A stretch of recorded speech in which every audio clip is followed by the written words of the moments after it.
శ్రీలేఖ, ఏం చేస్తాను? పోపుల పెట్టెలో సామాన్లు నింపుతానవా? ఇప్పటికి ఏటేటి నింపావు?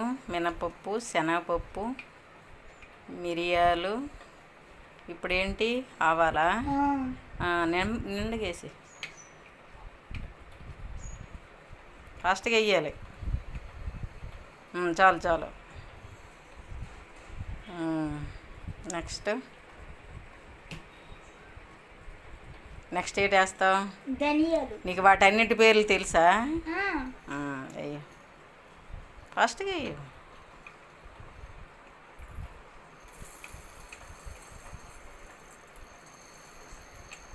ఎంత మెల్లగా వేస్తాను. చాలు, పక్కన పెట్టు. ఇంకా నెక్స్ట్